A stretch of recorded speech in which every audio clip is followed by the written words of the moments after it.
What's up, folks? This is Tony Brewer. You're listening to Cogitations. Cogitations is the podcast where we think about things, we contemplate them, we turn them over in our minds, and then we discuss them. Daniel chapter 7, verse 28, Daniel writes, "Hitherto is the end of the matter. As for me, Daniel, my cogitations much troubled me. My countenance changed in me, but I kept the matter in my heart." We are not going to keep the matter in our heart. We're going to talk about it. And today we're talking about the closing of the Getwell Church of Christ. Folks, I have mixed emotions over this. I'm really introspective about the state of the Lord's church in this day and age. I try not to be gloom and doom. I do know that the church has survived very bad things over the course of the last two millennia. Well, probably over the course of the last 2 centuries, but in the last 2,000 years, I mean, the church has been attacked. Her members, God's people, have been tortured and murdered and killed and maimed and all of that good stuff. And the church it stays. She stays. So on one hand, I don't want you to be like, well, Tony he's lost faith in the Lord's church. He's going off the deep end or something like that. And I also don't want this podcast to come across as hypercritical. I do think we must be critical and a little bit cynical. But if we are hypercritical, then we kind of fall into the category of provoking your children to wrath. Now, what do I mean by that? Well, think about a father with his children. If he is so hypercritical of his children, where nothing they can do is ever good enough, then he's going to break those children. And we see it a lot. In fact, my wife helps a lot of children like that. But if a father is training up his child in the way he should go, spending time having a relationship with his child, creating a healthy relationship with his child that's not codependent, that's not pathological, then that child would be a very well-adjusted child going into adulthood that is able to function and thrive in the world. Well, that's kind of the way a congregation is, and that's kind of the way we need to be. If we look at the Lord's church and we look at every single thing that's wrong with people, and I've used air quotes here, well, we're going to draw such a close line, and not that anything I'm going to talk about today, nothing is about fellowship, but this thought just hit me. If we do this with people, if we do this with congregations, if we do this with the church as a whole, we will end up being so hypercritical and gloom and doom that we will end up drawing a ring of fellowship, a boundary of fellowship that is so tight that we're the only ones in it. And even Jesus is a little suspect because we'll be hypercritical. I've heard people be critical of some of the things that Jesus did. Like, well, he shouldn't have done that, or he did this when he should have done that. I'm like, y'all are nutters. That's not even a conversation I'm willing to have. So I guess I want to be very, very careful here. And I want to start by extolling the virtue of the legacy of the Getwell Church of Christ. Some of the sermons that I've heard are from the Spiritual Sword Lectureship, and they are some of the sermons that have impacted my ministry and my preaching style the most. And the Spiritual Sword publication, for which I am thankful that House to House, Heart to Heart is taking over that work. So I'm glad about that. But as far as the congregation just being in existence, this should be a cautionary tale for every one of us, that when a congregation reaches a critical mass, I don't know what that mass is. I know congregations that are thriving that are 500, 600, 700, 800 members. And I know congregations that never get above much more than 100 members or so. And the congregation of close to 1,000 has not reached critical mass, where the congregation of 100 has. And I can tell from the way the congregants are and how the leadership leads in the 100 member congregation that they have peaked, and there's nowhere to go from here but down unless they change their ways. Folks, that's why Getwell Church of Christ is a cautionary tale. I think about the auto manufacturers and stuff in the United States during President Obama's term, and they had this great bailout. Those companies thought they were too big to fail. I wonder if congregations that have closed their doors, or congregations that, like, were in the 80s and 90s, 2 and 3, maybe 400 members, that have dwindled down to 50 or 60 members or even 30 members. I wonder if they at one time thought, well, we're too big to fail. And obviously they have left something out of how they order themselves, of how they work. I go to the book of Revelation, and I think about what Jesus said about the church in Ephesus. Now, again, I shouldn't have to say this. I should have. You should interpret everything I say through a filter of 1 Corinthians 13. I am not talking about the Getwell Church of Christ here. I'm just talking about any congregation that reaches that critical mass and thinks, well, we're too big to fail. I wonder somewhere along the line they left their first love and they started functioning more as a secular institution and less like the Lord's church. Listen to what Jesus says in Revelation. I'm going to start reading in chapter 2, verse 1, and I'm going to get to your comments, but I'm passionate about this. It has affected me on a deep emotional level. And even though I'm rather stoic right now, I've had some furrowed brow, and I haven't wept, but I've shed a tear or two. All right. Unto the angel of the church at I can't see, y'all. Let me get my trusty rusty e-sword so I can see. I have a large print New Testament that I hang around on my desk with, or that I have hanging around on my desk, and it's in my bag across the room. So, I got to go to the eye doctor, I guess is what I'm trying to say. All right, here we go. Unto the angel of the church at Ephesus write, these things saith he that holdeth the 7 stars in his right hand, who walketh in the midst of the 7 golden candlesticks. I know thy works, and thy labor, and thy patience, and how thou canst not bear them which are evil, and thou hast tried them which say they are apostles, and are not, and hast found them liars. And hast borne, and hast patience, and for my name's sake hast labored and not fainted. Nevertheless, I have somewhat against thee. And I'm like, when I'm reading this, I'm like, Jesus, how could you have somewhat against these people? Well, because thou hast left thy first love. Now, what is the remedy? Because that's what I'm going to focus on today. What is the remedy of the congregation in Ephesus? Listen, remember therefore from whence thou art fallen, and repent, and do the first works.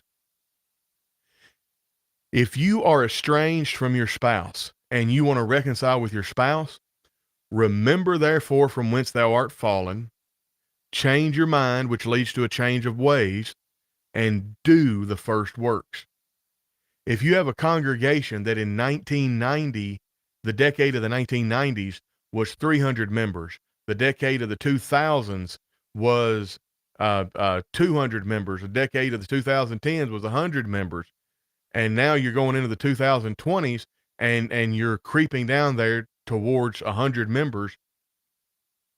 Remember, look back and remember from whence thou art fallen.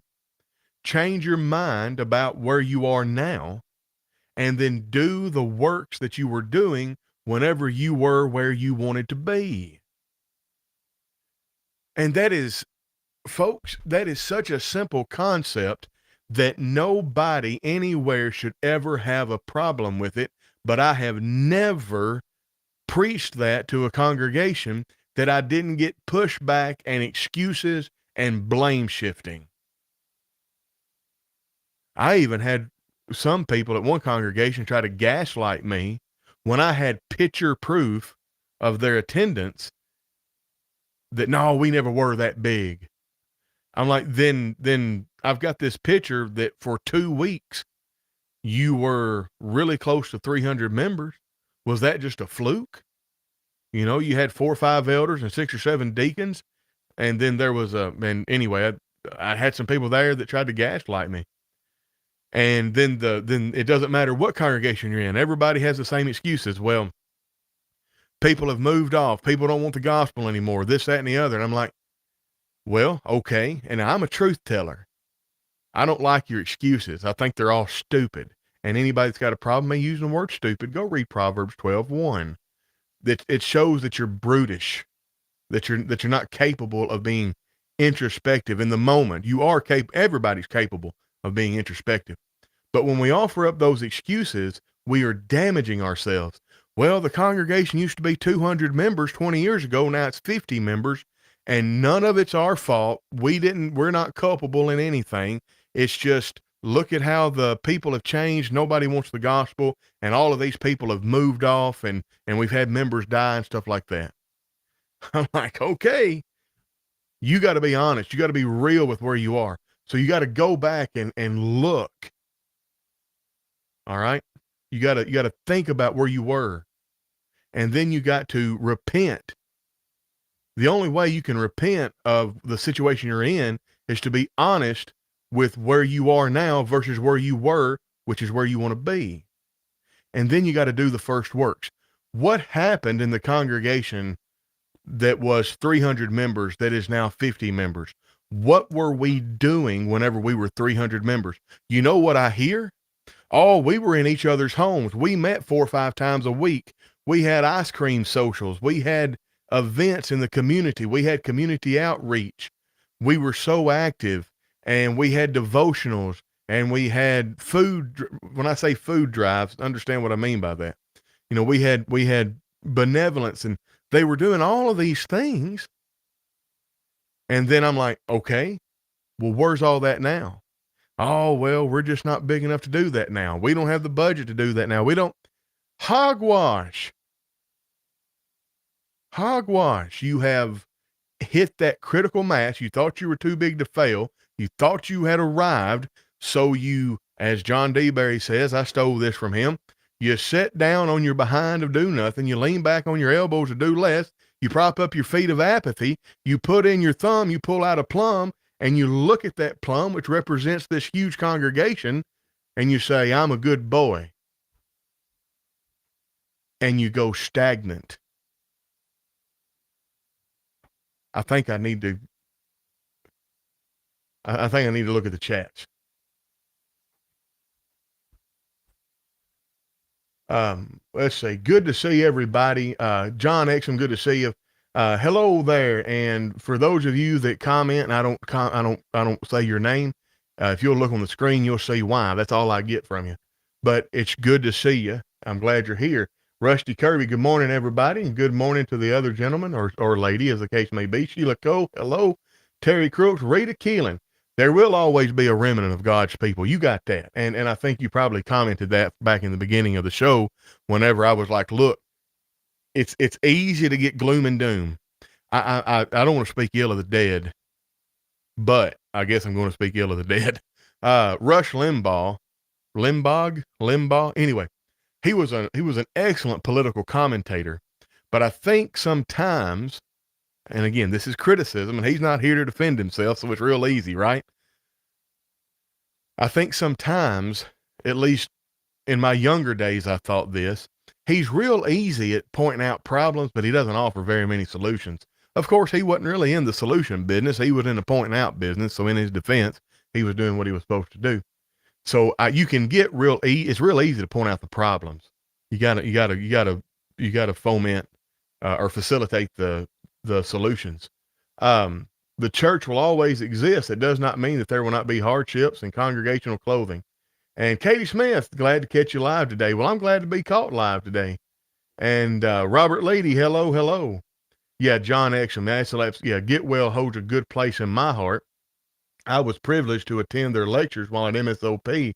I have read The Spiritual Sword prior to MSOP. Sad to see her closing her doors. Absolutely. And this person here says, I have been through such with 2 congregations. It's always a bittersweet time. Absolutely. Yeah, Sheila, I wasn't shocked. I was thinking Getwell probably needed to shut its doors almost, close to 10 years ago, whenever I was at Memphis School of Preaching. I was absolutely flabbergasted. I hope y'all can't hear that water heater going. If you can, we're just going to have to deal with it. I was absolutely flabbergasted in 2014, 2013, 2015 that Getwell was able to stay open. Like, there's no way you can have this property in Memphis, Tennessee, in this location, and paying a preacher and having people on staff and this, that, and the other, and upkeep on this building and property taxes and stuff like that. And I don't know, maybe churches, maybe they've got something worked out with the city of Memphis where they don't have to pay property taxes if you're a religious organization. I wouldn't know, but I could be just talking out of turn. But I'm like, you don't have enough income to exist now. And then it kept getting smaller and smaller as the years went by.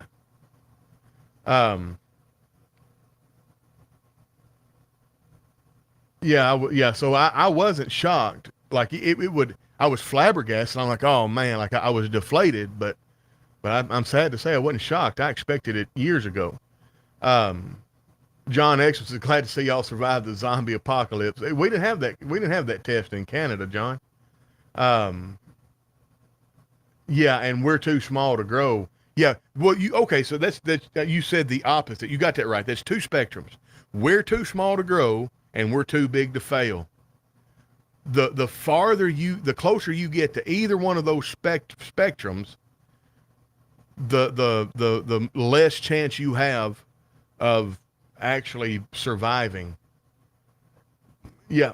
Ted Oaklechaney says, I heard this one. The old folks died and the kids either moved away or no longer come. Yes. But I didn't even finish this thought whenever I was talking about that. So every time I hear that excuse, you know what I do? I go to Google and I look up the census reports backwards. You know what I found? The population size has remained virtually unchanged. I take, for instance, Greenfield, Tennessee. Greenfield, Tennessee has a congregation of the Lord's people that last I checked was more than 200 and less than 300 members. They're a vibrant congregation. They're working. They're there in the community. Greenfield Church of Christ. I mean, Greenfield, Tennessee has been around 2,000 people, 2,000 in population for years and years and years. So what's the deal? You got me? In fact, I mean, God love them, the good people at Getwell. They can't use that excuse because whenever they built Getwell, they built that in a suburb type location, and it was the affluent part of town, and then the city grew up around them, so the population actually got more denser or more dense. Anyway, so they don't even have that excuse. And sometimes I wonder if I'm a failure. I serve for a small congregation. I'm trying my best to seek and constantly improve. The song that I sing, Jonathan, I sing it just about every time I get a chance to lead singing, is little as much when God is in it. Is the place you're called to labor seems so small and little known? Well, it is great if God is in it, and he will not forsake his own. Do not fall into that trap, my brother. The congregation up here, we had 35 last Sunday. We're not big. The church is the most important institution in any community. There can be several factors in churches drying up, but it's very sad. Hold on a second. It's very sad that, I think there's a typo, Lavinia, because it's very sad. Correct, that is. Usually I'm pretty good at deciphering people's typos, but you lost me on that one. But yes, you are correct. There are many different, oh, come on. There are many different factors that there are many different factors that go into a congregation closing its doors.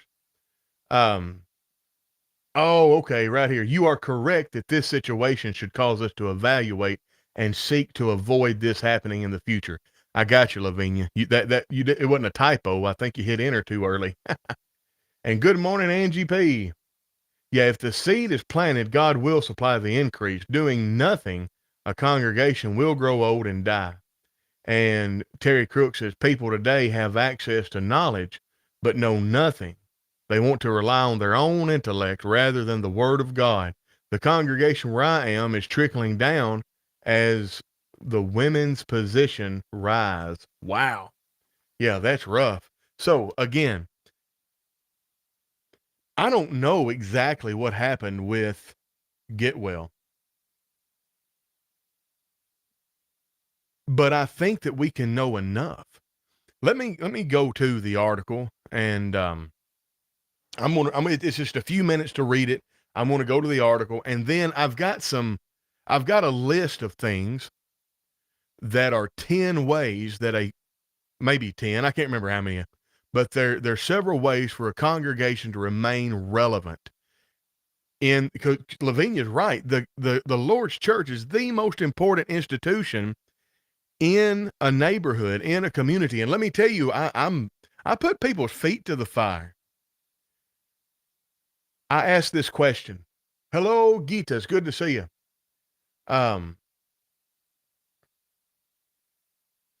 So Katie Smith, let me get that before we go forward.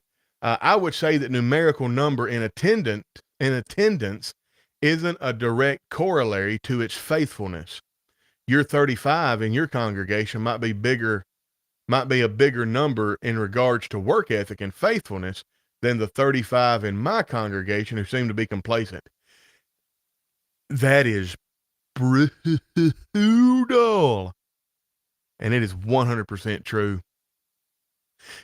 I don't suggest that you go out and watch the movie 300.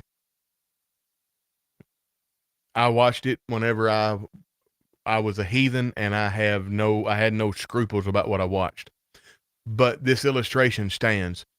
King Leonidas and his bold 300 met Xerxes at the hot gates at Thermopylae.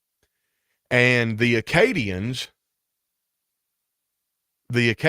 from the Greece, the Acadians or the Athenians and the Acadians. Anyway, the Greek, the other nations of Greece sent some troops, and they met. So this one army met Leonidas. I think it was Acadian or Athenian. Anyway, this one group met Leonidas and his bold 300, and the general of that army said, Leonidas, I thought you were going to the hot gates to help us hold off Xerxes. It was rumored that you had an army. And the movie is just, it plays this very well. In the movie, King Leonidas points his spear, said, you there, Acadian or Athenian or whatever. What is your profession? Well, I'm a cobbler. What is your profession? Well, I'm a baker. What is your profession? I'm a blacksmith. And then this makes me emotional. Then he slams the butt of his spear down the ground and says, Spartans, what is your profession? And with one, they go, whoo, whoo. He looks at the general and says, you see, good friend, I've brought more soldiers in my army than you did with yours. Not all soldiers of the cross are created equal. What is your profession? Are you walking worthy of it? Or do you consider yourself a factory worker who is a Christian so he can get through this world and go to heaven? That's rough. That's rough. Katie, that's terrible what you said. Brutal truth. But it is correct. And just, remember when I speak of, that's it, my profession is that Christ is my Lord and I'm his slave. That's all I can do. I told somebody the other day, if you can help it at all, please don't be a gospel preacher. Go do something else. Even if all you can do is go flip hamburgers, if you can go flip hamburgers and be satisfied with that, then please go do it and don't be a gospel preacher. That's pretty deep. Think on it. Don't get mad at me. Just think on it. Now, when I talk about, okay, I just want to be clear with this. When I talk about, like, for instance, that 500-600 member, 700 member congregation, I'm not talking about a congregation that wouldn't be in fellowship with God. I'm talking about a congregation that's doing everything right. When I'm talking about that 100 member congregation, I'm not talking about a congregation of people who are doing doctrinal things wrong. I'm talking about all things being equal as far as doctrine and liturgical service is concerned. How are we participating in the cosmos, as it were? All right.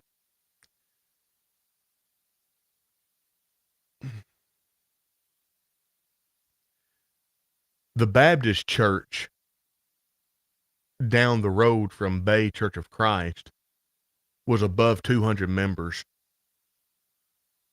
There are no Christians in that number. Okay. There are more Christians in the little congregation at Bay than there is in the huge congregation of the Baptist church. There are congregations in our brotherhood that hang a shingle on their sign that reads Church of Christ meets here, who might be 500 members strong, but they don't have as many Christians as we do in our little 30 member congregation. Does that make sense? All right. Now, I'm not going to read this article. I'm 30 minutes into it. I do want to hit the high points. Getwell Church of Christ had a significant influence within the Christian brotherhood. Over the years, it served as more than a mere gathering place for worship. It was a spiritual entity with a purposeful community role. Now, here's the thing, brethren. I don't know what that role was because I wasn't at Getwell during the times of plenty. I don't know anything about Getwell during the times of plenty.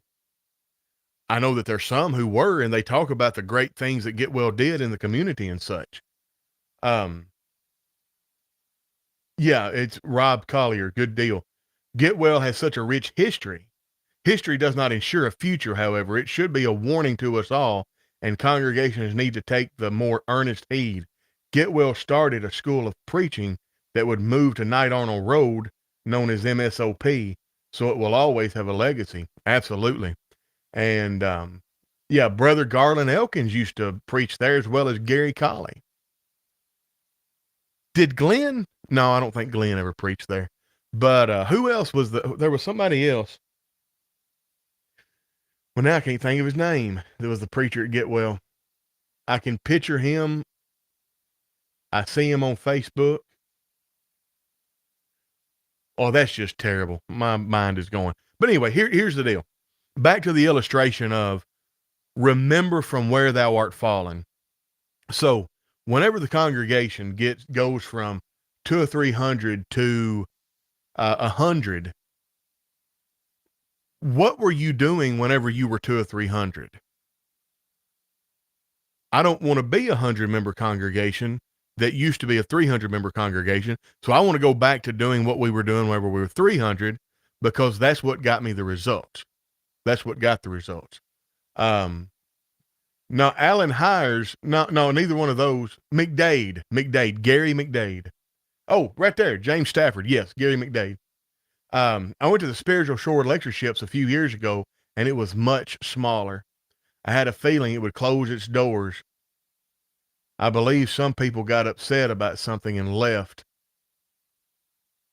Yep, that's probably, yeah. And that's so sad.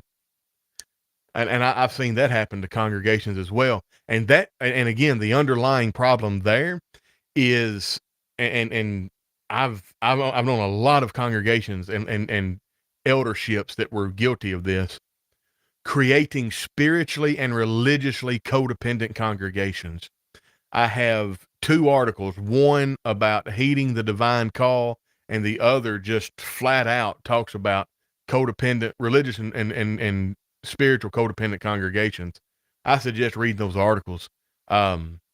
We've got to get away from that. We've got to model the behavior of Jesus. Look, he that hath ears to hear, let him hear. If you got a set of ears, this is for you. You're responsible for implementing it. I don't hold your hand. I don't be the gospel police. I don't come to your house and rifle through your medicine cabinet and your refrigerator.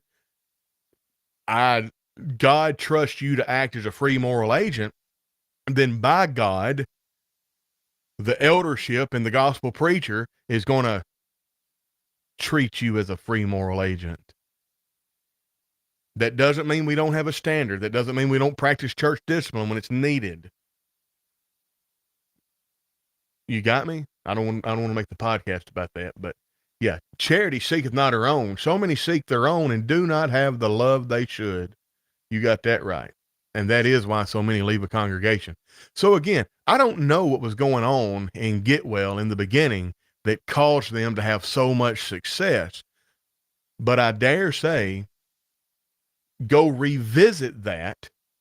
And then you're not going to be able to just do tit for tat, line by line, create a 2023 analog of what was going on in 1973 or 1983 or even 1993. But you can take the core of what was happening and you can mold it and adapt it within the confines of this book right here, the Bible, and you can implement it in 2023.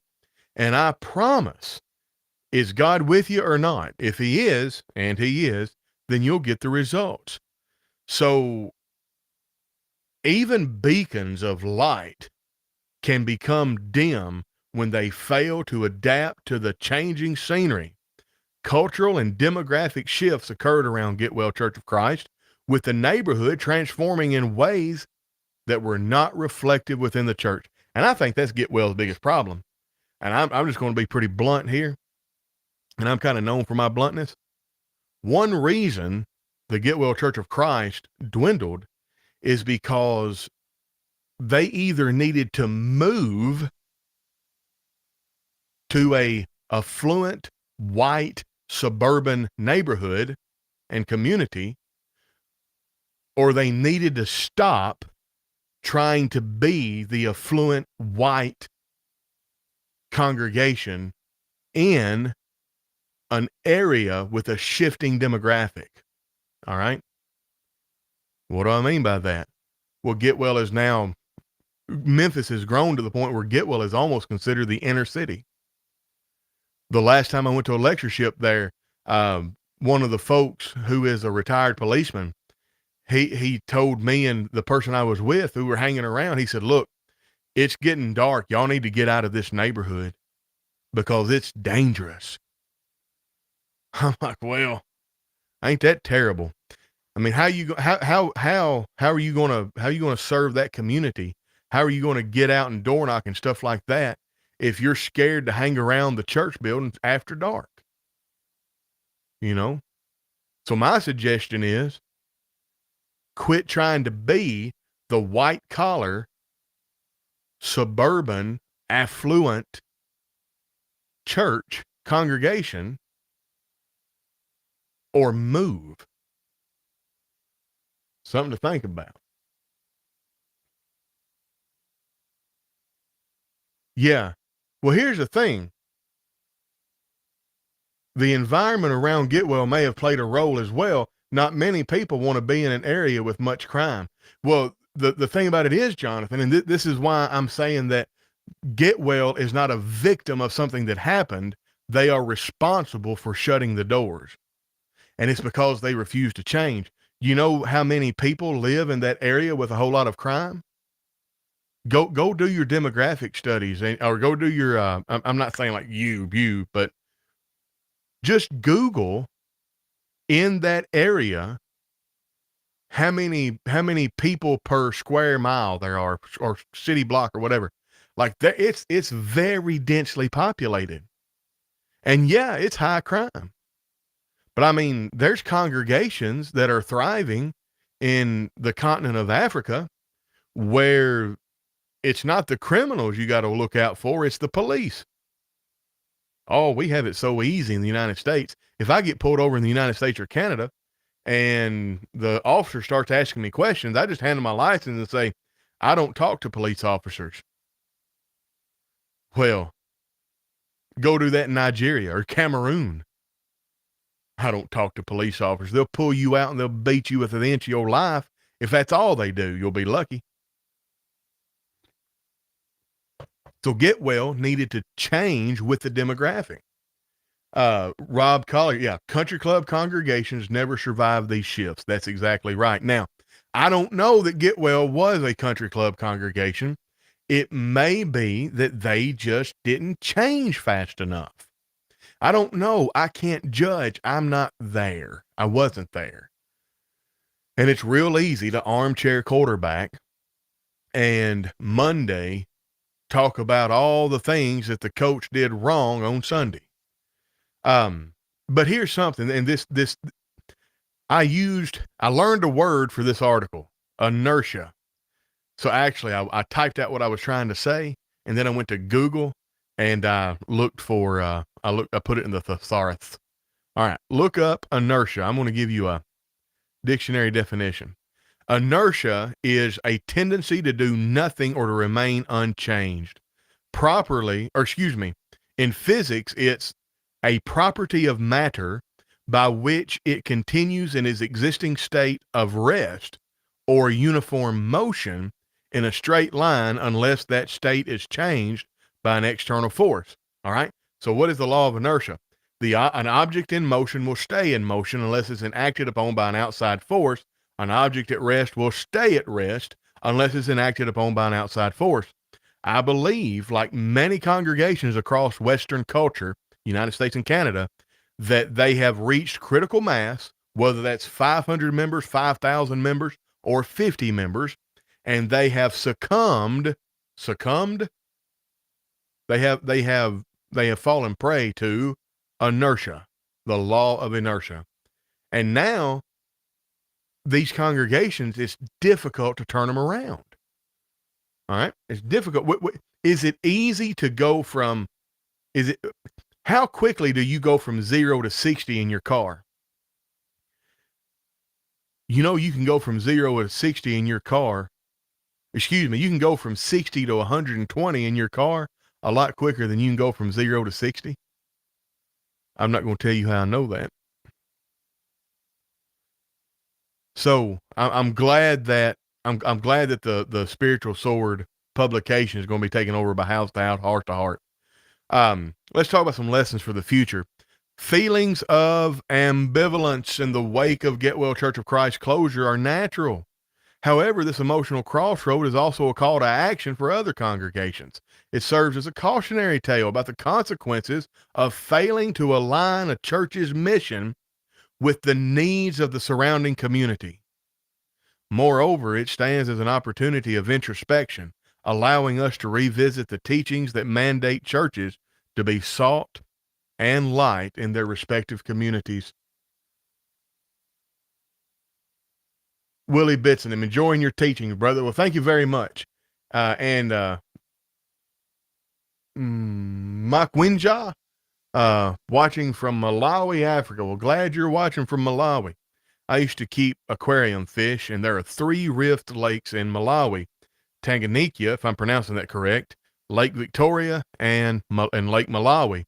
And my favorite fish come from Tanganyika, and they are the frontosa. Anyway, look those up. Big blue bumphead, the 6-striped cichlid, whatever. Anyway, let's talk about some things we can do to stave off the effects of inertia, the burden of inertia. In other words, we have become complacent. We've hit critical mass, and now we're not moving. We don't want to be a country club church. And please understand, there's 27 of you watching. I am not saying Getwell became that. It may have. I mean, I wasn't there. I don't know. But what I do know is that Getwell congregation did not change and start serving the community. Getwell Church of Christ was not in the community they were serving, because the people that attended Getwell Church of Christ, they didn't live in the same community that the building was in, because, as Jonathan mentioned, the crime. So we assess the community needs. Now, I did not come up with these. These are, some of them have a denominational slant. In other words, if you had a Baptist church hit critical mass and then start declining because of inertia, the way they're going to change is they are going to ignore some of the mandates, divine examples, and necessary inferences and commands in God's holy word, because getting people in the building and getting them putting money into the coffers is of utmost importance. And they feel like we can just do anything. We can't do that. So I'm gonna filter and correct some of these as we read them. And Rob, please, I know that you're not. Let me read your comment. Not saying Getwell was a country club, so let me hasten to say that I know of congregations who have building funds to move to a better neighborhood. This is a symptom of a bigger problem. We are only talking about it because it's Getwell. Yes, yes, and more yes. And please, I hope you didn't feel as if I was singling you out and feeling like I had to mitigate for the audience what you said. I was doing that more for me. So, but anyway, gotcha. And thank you for that comment. All right. So I'm going to filter some of these as we read them. Community needs assessment. Conducting regular assessments to identify the specific needs of the local community can offer insights to potential outreach programs.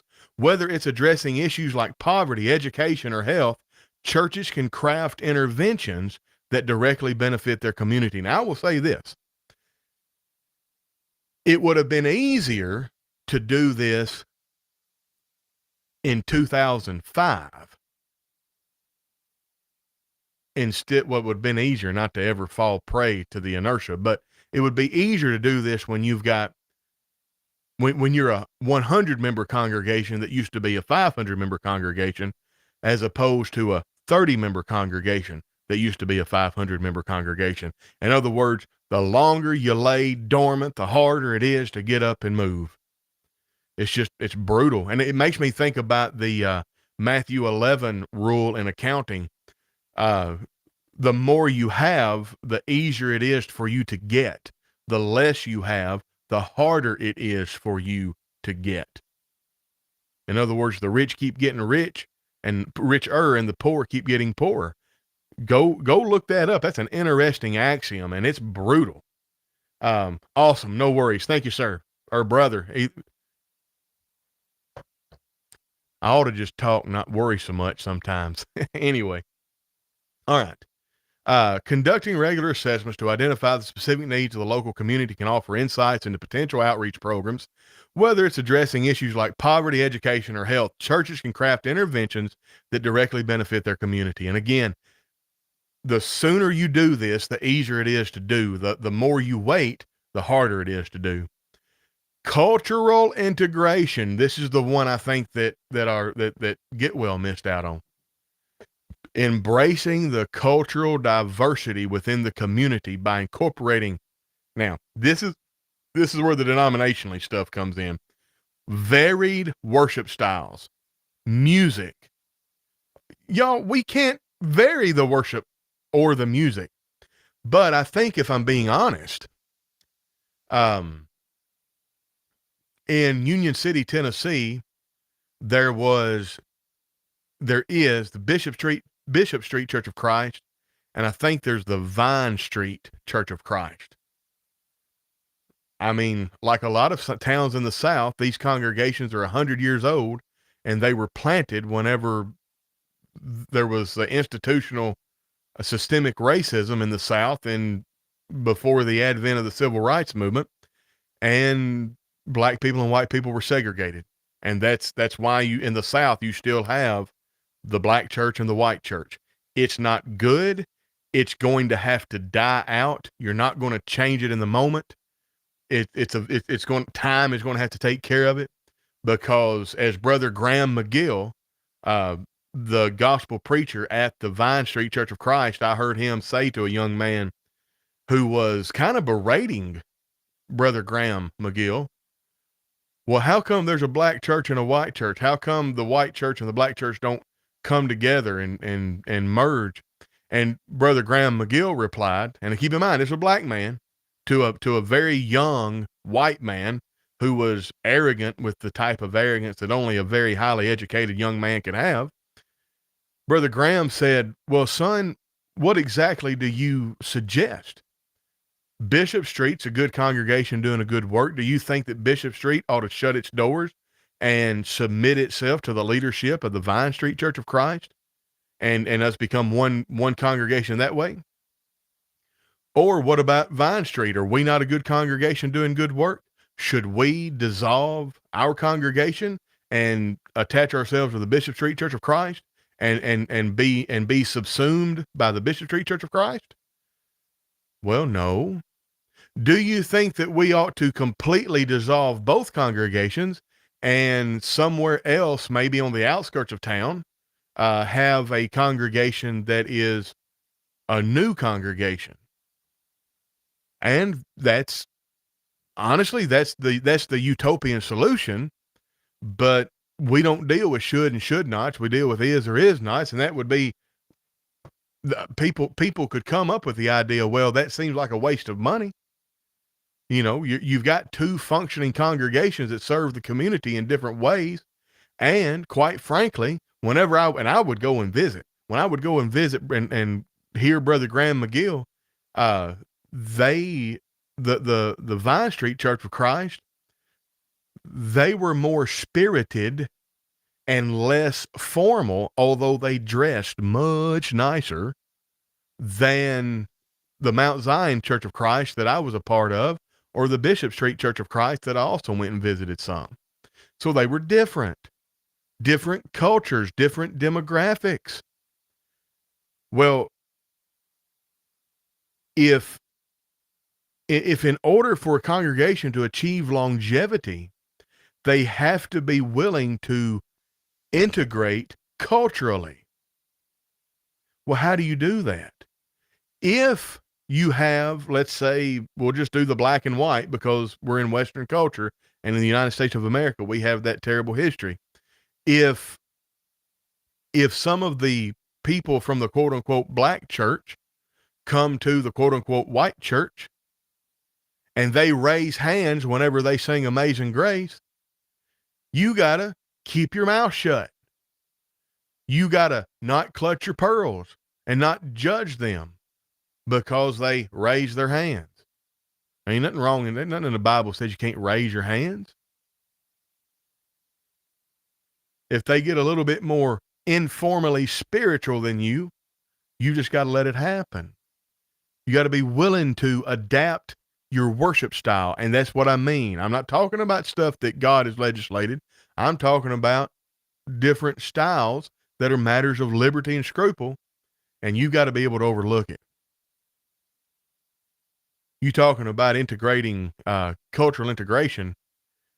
The Riverview Church of Christ up here is pretty much a congregation that is made up of people from the continent of Africa, Mexico, Canada, and the United States.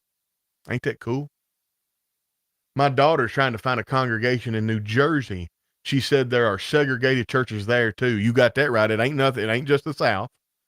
She also found one with a piano and one with a rainbow flag. Well, I hate that. I don't even know what to say about that. I guess I could say she didn't find a congregation of the Lord's people. She just found a congregation. I shouldn't laugh. That's a guillotine laugh, by the way. That's a laugh that's born out of I've lost the word. That's a laugh born out of exasperation and anxiety. Because if I didn't laugh at the fact your daughter found a congregation with a piano and a rainbow flag, then the other appropriate response would be to cry. Gallows humor. Yes, Rob. Yes. I think that goes back to the French Revolution whenever the powers that be, they either retained their power or what happened. But anyway, all of the folks, they were marched to the guillotine, and this weird phenomenon that they would bust out in laughter. And yeah, it's gallows humor. It's, you laugh at it in order to deal with it. Anyway, so cultural integration. We gotta be more open to people who have different styles of singing and praying and such like as we, within the confines of the rules, okay? Within the confines of Scripture. Anyway, doing this can make the church more inclusive and appealing to a broader audience. Now, remember, what you draw them in with, you will have to keep them with. I am not saying that we cast aside the shackles of God's commands in order to make a quote unquote community church. But we have freedom. Okay? We have freedom. And I have seen people of different cultures commingle, and the new person that has an odd culture be totally devastated and have the wind sucked right out of their sails because the folks that were there wasn't welcoming of that different culture. That's right. If you don't laugh, you'll cry. All right. Community collaboration. Now this one's going to take some filtering, but I'm just going to read it and then correct it as I go. Partnering with local businesses, schools, and other community organizations. That does not mean that you enter into a yoke of fellowship with like the Chamber of Commerce or Walmart or something like that. But these things that are in the community, like for instance, in Getwell, very high crime. Maybe there's drug counseling services and rehabilitation services and stuff like that. The church can be there and partner with those organizations that are in the community that are trying to help from a secular level and offer a spiritual sense. Whenever LaBeth was in, I can't remember what it was, but it was in a rehab facility, and all of in the United States, the programs that really are effective for people to get off their addictions and stuff like that when they're in rehab, they are all faith-based. Why does the church not take advantage of that? I tell you who does take advantage of it. The Baptist, the Methodist, the Episcopalian, the Catholic, they all take advantage of that. Partnering with local businesses, schools, or other community organizations can foster mutual understanding and support. Such collaboration can lead to joint events or initiatives that serve both the community's physical and spiritual needs. Again, I'm not talking about like what was going on in Nehemiah when the people there said, hey, we serve your God just like you serve. We want to help you build this wall. We're not talking about partnering in this way. We're talking about, hey, there's a mom and pop grocery store down here. What we want to do is we want to partner with the mom and pop grocery store and give them 10 $100 cards and say, look, 10 people that come in here week in and week out. Take $100 worth of groceries, put it in a bag, and put this flyer in it that says this is from the mom and pop grocery store and the corner Church of Christ. We love you and we hope that you get better or whatever. That's what I'm talking about. Growing up in the Caribbean, I used to see a large number of people in some of the most crime-ridden neighborhoods. It later turned out that many of these people were residents of those neighborhoods. Yes. And that's why I say that Getwell is not a victim of what happened. Getwell is not a victim of the changing demographics. Getwell is culpable in its own demise because it fell prey. When I say fell prey, that it succumbed to the burden of inertia. It just didn't change. And Katie Smith, there is church-funded, supported rehab facility in Alabama. I believe my cousin went through that several years ago. Katie, yes. And so odd is that I actually knew about it, that LaBeth knew about it. It's like a unicorn. Now, in Jonesboro, there's a quote unquote church funded rehab facility and counseling center, but it's supported as a work of the Southwest Church of Christ, and they are apostate. And I think that's one of the things that's caused a lot of our congregations to dwindle, is because we're so bent on not looking like a denomination that we don't even look like the Lord's church. What do I mean by that? Well, the denominations have an after-school program where whenever children get out of school, they have about 3 or 4 hours where they can go to the church building. They have a staff there that's qualified to be there. They've got the proper insurance and stuff like that.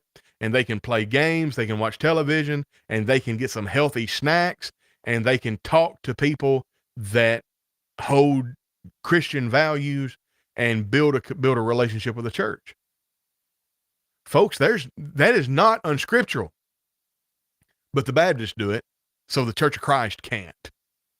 Because the Baptists, they go to their quote unquote sanctuary, their auditorium, they go in their auditorium through the front door. So us in the Church of Christ, we either have to go in the back door or climb through the window, because the Baptists go in the front door and we can't be like the Baptist. Oh, ho, ho. Shut your mouth. We have become so distinct that we become disfigured. Jiminy Christmas. That hurts me. One, it hurts me and I didn't think of it. Your suggestion requires us to be good neighbors. We've forgotten how to be good neighbors. That's it. That's it. So anyway, I just want to reiterate, I'm not saying that we throw the Bible away. And I mean, because let's face it, if, as Katie said, the number is not corollary to the faithfulness. So if I had a congregation of 35 people, and I don't want to make it 70 people real quick, I just advertise that everybody, when they come through the door, gets a number. And at the end of the services, we'll draw a number, and whoever gets that number gets $500. It wouldn't be long before you'd have several hundred in attendance. I'm not saying that we change God's will. I'm not saying we offer will worship, which has a show of wisdom. How's that in there? Let's go to Colossians. Which things have indeed a show of wisdom and will worship and humility and neglecting of the body, not in any honor to the satisfying of the flesh. All right. Yeah. So we're not talking about will worship, which has a show of wisdom. I mean, hey, you know what? If we had a dance at the church building every month and invited all the community and let them play their worldly songs and dance in their worldly way, we might be able to sieve off some people and convert them from coming to the building to dance to coming to worship on Sunday. We might be able to do that. You think that's okay? Well, God forbid, it's not okay. Jesus went to the community that others wouldn't have gone to. You got that right. And Katie says, several denominations in my town actually have a LifeWise Academy that go into local schools for part of the day and teach Bible. Oh, Katie, that just gut punches me. Why can't we in the Lord's church do that? I'll tell you why. For that reason right there. Because we have become so distinct, we are now disfigured. And yes, what you win them with, you have to. Well, that's not what I thought you were going to say. Let me read your comment. What you win them with, you win them for. I'm going to have to chew on that. I thought you were typing. I thought you wanted to say, what you win them with, you'll have to continue to do to keep them. I think I get this. What you win them with, you win them for. Oh, duh. That's a good lesson. Okay. John chapter 6. Jesus said, I know why you're here. You've come for the bread and the fishes. He had a huge crowd. So I think what you said is better, Katie. Katie said that's what I meant. But no, I think what you win them with, you win them for. So Jesus won a lot of people with the bread and the fishes. But they were there. They were won for the bread and the fishes, not for his discourse. Well, Katie, you were accidentally genius. All right. Educational programs. This is going to be kind of a long program today. Educational programs offering workshops or classes that cater to the community's needs, such as ESL. Now, that wouldn't so much apply to the Getwell congregation, but I tell you what it would apply to here in Riverview. It would apply to, or I tell you what it would apply to here in Riverview. ESL is English as a second language. There's so many immigrants here in Canada and everything that we could actually teach English as a second language to immigrants that come in. Anyway, financial literacy seminars. Every congregation is made up of professionals. I know at the Forest Hill Church of Christ, they have several members who are lawyers and they are accountants and stuff like that. And Forest Hill Church of Christ could offer financial, in fact, I say they could, they have offered financial literacy seminars. Anyway, job trainings and stuff like that. There's nothing wrong with the church saying, hey, we are here. I'm feeding you with physical stuff because I want to train you to come to me for what you need to be full. And then I'm going to introduce you to the spiritual stuff. That's what Jesus did with the bread and the fish, or the loaves and the fishes. All right, moving on. Youth outreach.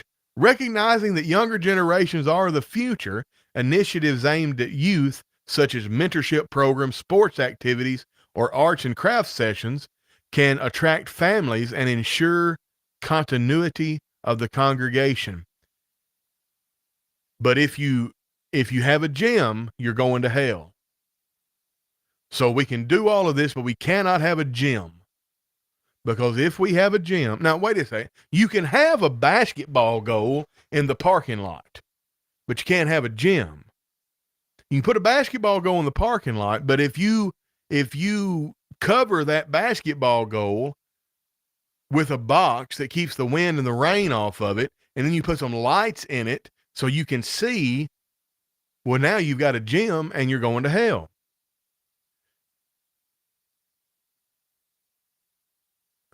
You get it now?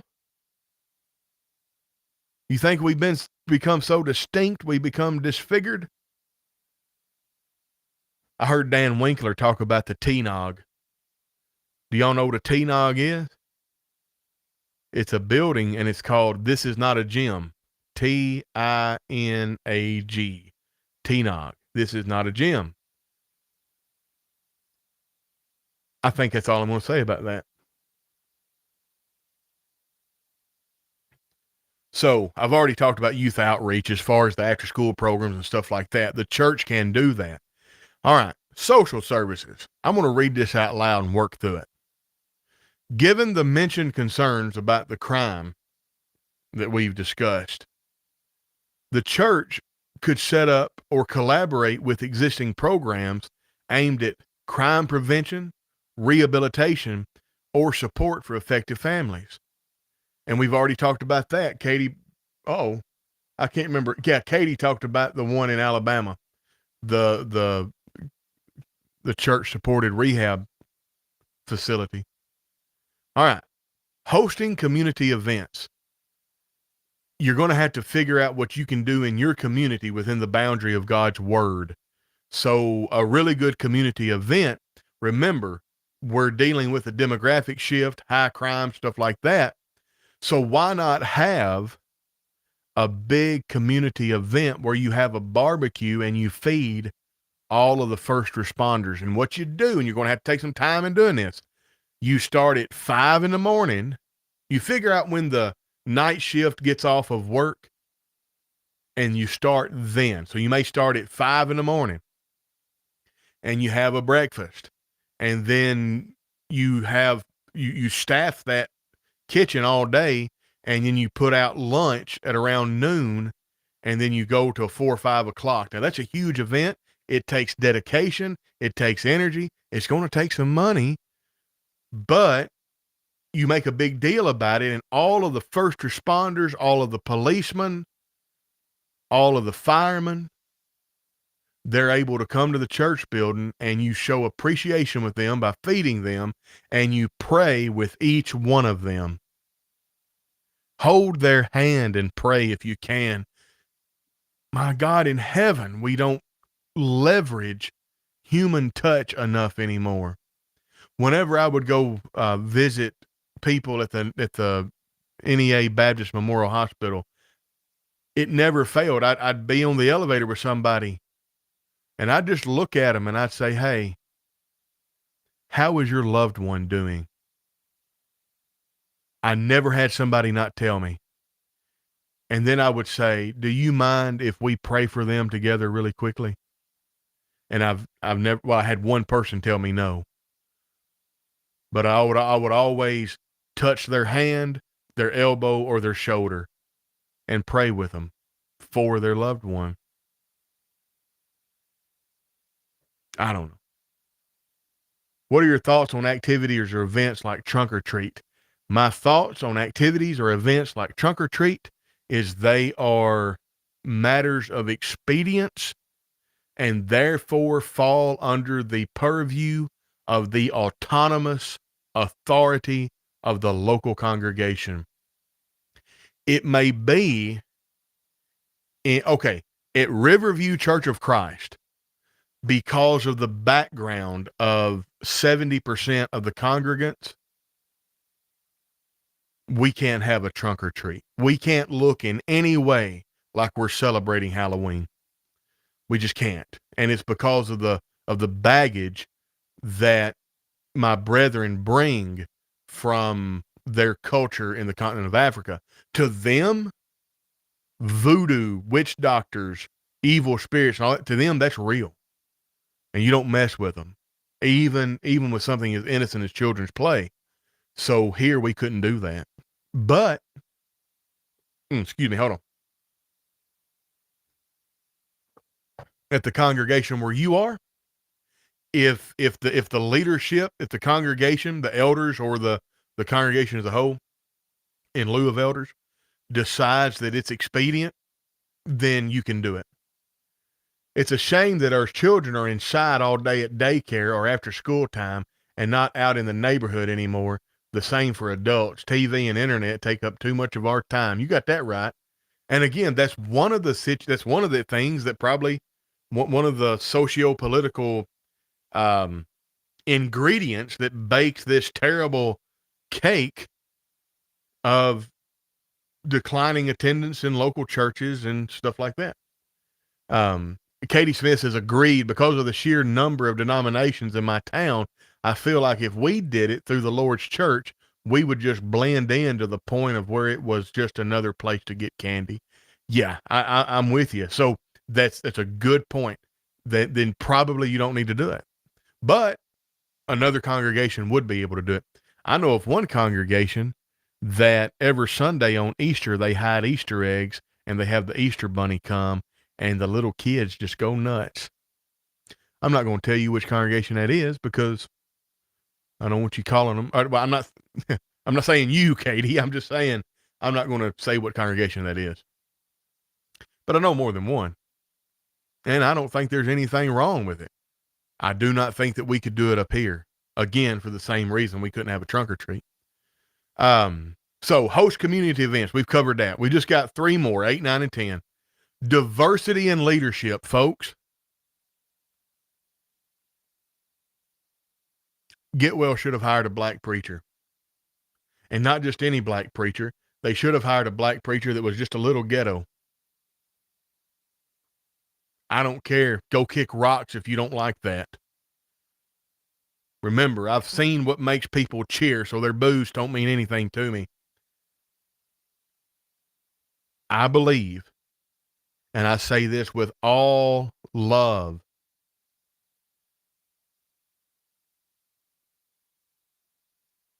they kept trying to be the white collar affluent congregation in the inner city.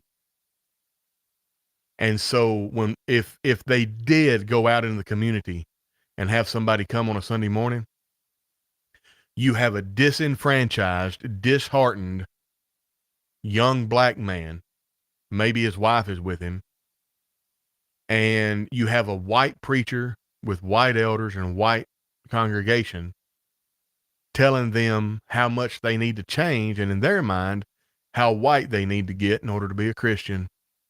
Now, I don't believe there's a soul. I don't believe there's a soul at that congregation that would have articulated that. But that's the way it would have come across. If I were going to plant a congregation in Harlem, I wouldn't send people who were so white that if they were any more white, they'd be clear. It has nothing to do with racism.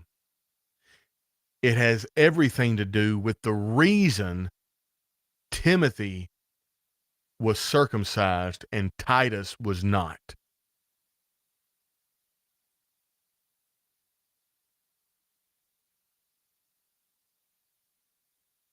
Yeah, they had a black elder. He split the church. Well, then then that was an issue, you know. And honestly, and this is going to, again, I don't deal in should or should nots. I deal with is or is nots. It is the case that the congregation, the community views the congregation the way they view the preacher. And whether they had a black elder or not, it's important that the preacher, because he is in the preeminent, I'm not saying he's authoritative, but he's the one that's out front. He's the figurehead. Whenever people see, quote unquote, see a representation of the church in the community, it's typically the preacher. Somebody does a radio advertisement, it's the preacher. Somebody does a commercial for the television, it's the preacher. Somebody's on a billboard, it's the preacher. If you're going to have a congregation where Getwell was, if you're going to have a congregation in Harlem, you need a preacher that matches the demographic of your area. And I'm not saying, again, that's not a rule that's hard and fast. I know a congregation where the only black faces in that congregation are four: the preacher, his wife, and his two children. But again, it is what it is. Those kind of activities would have been very hard. During one of the lectures one year, we heard gunshots coming from the apartment complex next to the building. So what? If it was easy, everybody'd be doing it. The people that were living there were there. That's my point. And the people that were living there need the gospel. We only want to take the gospel where it's safe to do so. See how that works? Forgive me if my comment came off as tone deaf. My point was that there were people of color in the congregation, even in leadership.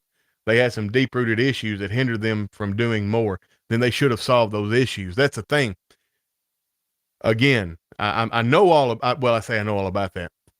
I understand that, but that doesn't negate what I'm saying. You know, they were not a victim of things that happened to them. They were culpable in their own demise. And they were not a congregation that were reflective of the community. In fact, again, I wouldn't have just put any black preacher in there. He would need to be a little rough around the edges, because I've been in rough crowds, and they're just things that are different. I don't want to say any more than that. There are people who are black that would not do well in that neighborhood. There are people who are white that would do really well. Typically, those people, they're not well thought of by our brotherhood at large. They're not going to be the people that are on the lectureships. They're not going to be the people that are invited to speak at Polishing the Pulpit. They're going to be the people that are in the trenches, that are unpolished, that do the work. That's the kind of preacher that Getwell needed. That's the kind of elders that Getwell needed. And they obviously were not. They were more concerned with other things. And it shows.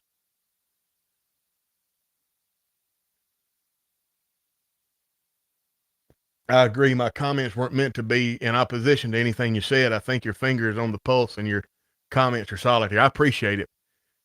And I'm very, very intense right now because, like I said, well, first off, I'm uncomfortable talking about race because I've been burnt. I just thought that anybody should be able to, I mean, if something is self-evident, we ought to be able to talk about it, but people get all crazy whenever white people talk about race. I'm intense for that reason, but two, I'm intense for, I'm serious. I've got mixed emotions. I'm saddened greatly that this congregation lost its doors, shut its doors. I'm sad that the Getwell area lost this congregation. But again, like you said, we could deconstruct it, but we got to talk about it. We got to talk about it generally. And when it comes to, like you said, the leadership, there was representation. It's possible, and I'm going to say this: it would have been possible that the entire congregation could have been black, yet not be representative of the community. So it's not really a skin color thing, more as it is a cultural thing. Well, like for instance, in East Tennessee, or we'll just take Northwest Tennessee, the hills where I grew up.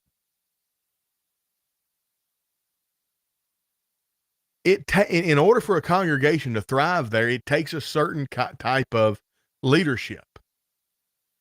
It needs to be reflective of the demographic. So you wouldn't have, I think about, I see this guy, I don't know, I can't remember his name off the top of my head. Y'all know him. He's Harvard educated. His father is I believe a professor, or at least holds a doctorate. So he's legacied as far as educated and stuff. He just wouldn't do well in certain areas. So he needs to go where he will do well. That's, I can't think of his name. I wish I could think of his name. Yes, they need good example. They need a D. Berry type of preacher. John D. Berry would have been very good for them. He really would have. I'm trying to think of who else. I mean, I can think of a guy in Arkansas that's a graduate of Memphis School of Preaching. He would have been real good for him. His name's Travis Island. But again, I want to dive off in that. Let me get Barry's comment. Congregations must learn to be as wise as serpents in their community. That's exactly correct. And again, it's not just about skin color and, oh, we got 4 elders and we're in the inner city and we have 2 black elders and 2 white elders, so we're good. I'm having a hard time putting my finger on what I'm trying to say. Because here's the deal. A black man and a white man who live in an affluent part of town that make $250,000 a year, they are as culturally different from the black man and the white man living in the inner city as somebody in Tanzania is from somebody that lives in Canada. And it has nothing to do with skin tone. Nothing to do with skin tone. It has everything to do with demographics. So anyway, that's the point. They had to have changed. They had to have totally reinvented their identity. Yeah, Aaron Dotson, right. It's not merely skin color. It's a cultural thing too. You got to understand the gospel, the people of the community and the times. That's exactly right. Perhaps it's more about mentality than appearance. Yes. I was listening to, who, it's not Denzel Washington. Well, yeah, it is. It was Denzel Washington. He was talking to an interviewer, and the interviewer was asking him about representation and stuff like that. And he said, look, it's not race, it's culture.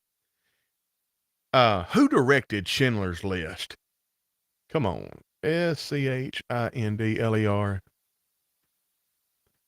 Director.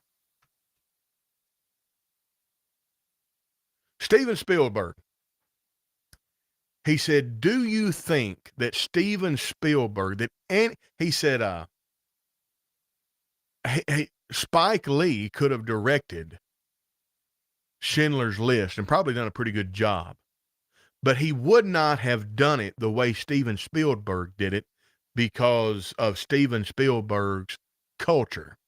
Just like, for instance, a movie about black culture in the South, he used the example of every black person in this audience, he said, knows exactly what sensation and smell and sound I mean whenever I talk about a hot curling iron hitting your hair. And I thought that was profound. It's not about race. It's about culture.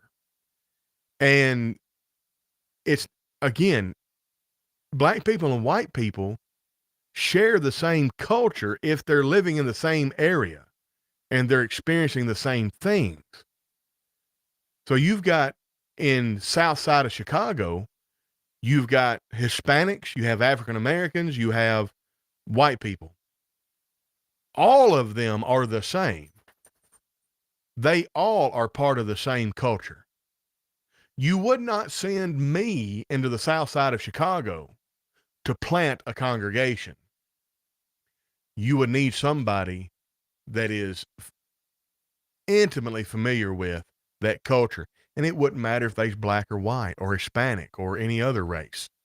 It has to do with culture. And I'm probably said way more than I should have. And I've given people, given my detractors probably enough to start snipping clips. Yeah, you have to meet people where they are. And Rob Collier says, until Saul or Paul became an apostle, Jesus used rough around the edges, non-polished folks to represent him.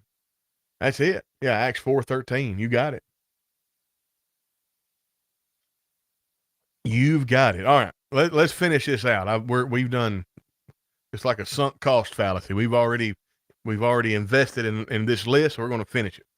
Engage in dialogues. Hosting open forums where community members can voice their concerns, hopes, and needs can provide valuable feedback for the church. These forums encourage active listening and understanding. That's denominational. Let me filter that and convert it. The West End Church of Christ in Knoxville, Tennessee is a huge congregation, and they're growing.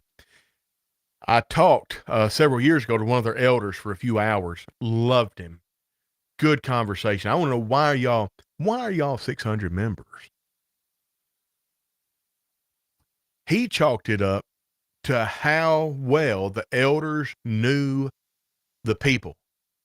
and how much they were in the community. And he said, we have more going on than the average member could do if they tried to do it all. But he said, I think the main thing is every month, or it may be twice a month, we have a meet the shepherds, and it's organized. So, you have this group of people this month are able to go to the fellowship hall. We have a little bit of refreshments, and that is their time to talk to the shepherds about anything. It doesn't matter what it is. Any concern that they have, anything they need prayed for, any trouble they're having, any direction they think the church is going in that they think it shouldn't. And we want them to feel heard and validated and like they matter. Well, that's what this engaging dialogue, I think, should be. Make sure that every member feels validated and heard. I tell you what, the men at Riverview met a couple months ago because somebody said we ought to have a singing service more often. So the men that were at the men's meeting, we were like, all right, somebody suggested this. I think we ought to do it. Okay. Let's do it on Wednesday nights because Sundays can get a little hectic. Who's seconds? Yeah, let's go. All right. So we wrapped the proverbial gavel and announced it Sunday that, hey, the final Sunday of every month the final Wednesday on every month, we're going to have that whole hour of nothing but singing. Well, I had somebody come up and talk to me after the service, like, hey, listen, everybody wants to come back on Wednesday night, but we're here, we're immigrants, we're working, we're trying to get established. And he didn't say this, but basically we all got oxes in ditches and we're trying to get them out. And we're here when we can. But I think it would be better if instead of doing it on Wednesday, let's do it on Sunday, the afternoon service. And I didn't tell him we would because I couldn't unilaterally make that decision. But I said, man, I'm hearing you. I think we need to talk about that and let's keep it the way it is for a moment. But then at the next business meeting, let's talk about changing it. Folks, we changed it because it didn't hurt anything to change it. And leaving it like it was would cause somebody to feel disenfranchised and disheartened, like their voice didn't matter. So it was a no-brainer. Just change it. It's not a tradition. We haven't even had one of these singing sessions yet. We announced it for Wednesday. Well, Tony, what if you look indecisive? Well, what if? And let me tell you something. That last Sunday of last month, we said goodbye to one of our members' parents who were going back to Africa, the continent of Africa, for the winter. I try to say the continent of Africa. I think Africa has like 77 countries. They're going back to Nigeria for the winter because they said we can't handle the snow. And there was like almost 40 people in attendance. We were stacked in there like sardines. And at the end of the session, we all held hands. Well, we locked arms and stood around in a circle, and we sang God's family to the people that were going back to the continent of Africa until spring. And we had people weeping. One person like, this is a taste of what heaven is going to be like. Why in the world would we have stopped that dialogue and invalidated that person that said, well, it's good that we're having these singing services, but I think we need to do them on Sunday. Could we do that? Anyway, number 10. Yes, song services can be so encouraging. There's a lot of good teachings in songs. All right, this is it. We're going to wrap this up. Number 10, invest in community projects. Let me read this and then filter it through the scriptures. Direct involvement in community enhancement projects such as neighborhood cleanups, community gardens, or housing initiatives showcases the church's commitment to bettering its environment. Let me ask you something. And again, we're going to have to come down on off our high horse. What would be the harm in going to a public park, getting permission from the city, obviously, but going to a public park and spending church funds on beautifying that park and letting the community know you did it? Folks, that falls under benevolence and edification. Because if the church is a representation of the community, then that means people of the congregation are going to be using those public parks. How would it be unscriptural if, again, given all things, all your T's are crossed and your I's are dotted, or your I's are crossed and your T's are dotted, if you had a little section with some playground equipment that you allowed the neighborhood kids to play on? You put a basketball goal in your parking lot. You had a little playground for neighborhood kids. Now, again, you have to make sure all your T's were crossed and your I's were dotted. But there would absolutely, in fact, it's not just that there would be nothing wrong with that. Everything is good about it. And now the response I get from some of my brethren is, well, Tony, that's not how we need to spend the church's money. Well, how do you spend the church's money? Well, we can't put a basketball goal up and we can't put a little playground up. But what I can do is I can go hire a heathen to mow the lawn and to paint lines on the parking lot. What I can do is I can go to the co-op and I can buy a bunch of cow manure and feed the grass, but I can't spend any money to go buy groceries and feed the community. I can go to Home Depot or Lowe's or Ace Hardware and get paint and beautify the building, but I cannot go to Lowe's or Home Depot or Ace Hardware and get paint to beautify a section of a city park. I don't know. I have to go to work, but I was glad I was able to watch and participate. Have a good day, everyone. Katie Smith, thank you so much. And I'm done. Folks, pure religion and undefiled before God and the Father is this: to visit the fatherless and the widows in their affliction and to keep yourself unspotted from the world. We are authorized as the Lord's church to minister, and we are, I'm going to use the word commanded, to minister to the communities. If we can do this, if we can cast aside these shackles of traditions of man that have held us down in the past, we wouldn't have to deal with these congregations closing. There is a song that says, brighten the corner where you are. That's a good to end on, Rita. Folks, I want to thank every one of you. You know, there were times in this podcast where I was struggling and it was hard for me to form sentences and complete my thoughts because I was in the area of things that I haven't quite frankly fleshed out yet. Cogitations is literally my stream of consciousness. I very rarely have any notes. I mean, I did have some notes for today, but I very rarely have any notes. It's mostly off the top of my head. Here lately, I've been reading the articles I've been writing for the platform here that you see on this side of your screen. But it's all just my stream of consciousness. So, you know, there's some things that we can scrutinize. There's probably some things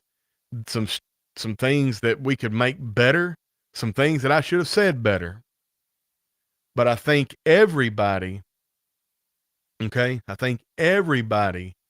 to do what is right and wants to make sure that we don't ever get any other news like we got for Getwell.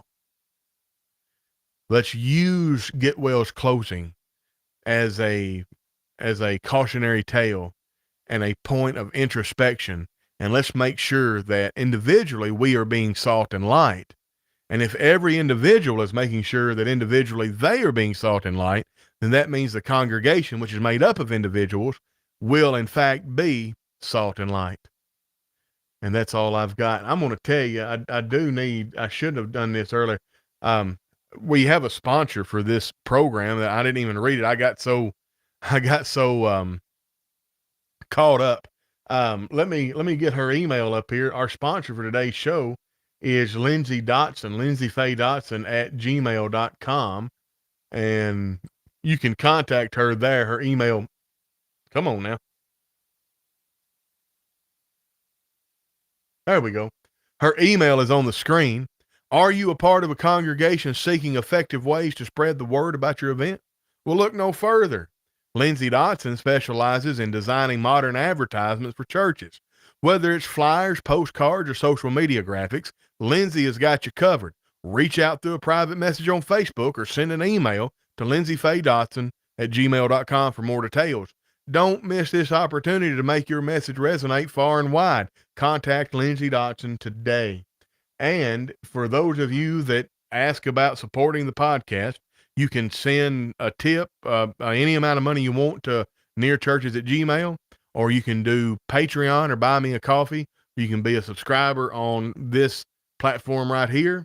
But we'd love you to follow us anywhere. And if you want to support the podcast and you don't want to do anything monetarily or you're unable, be the algorithm for us. Like, subscribe, share, all that good stuff. Any social media platform that you have, share our content and invite your friends.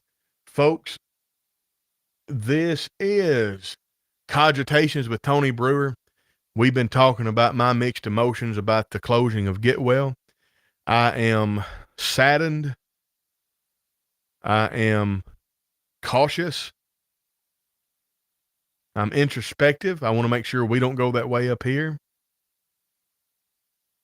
And I pray that I have come across as critical in a godly way, and that I've just been real. And that's the only thing that I can ask. Pray for us. Support the work of Christianity Now. That is not a work of any congregation or any Lord's church. That's just us, me and Aaron Dotson. And that's all I've got. Subscribe on the podcast. It's been Tony Brewer with Cogitations.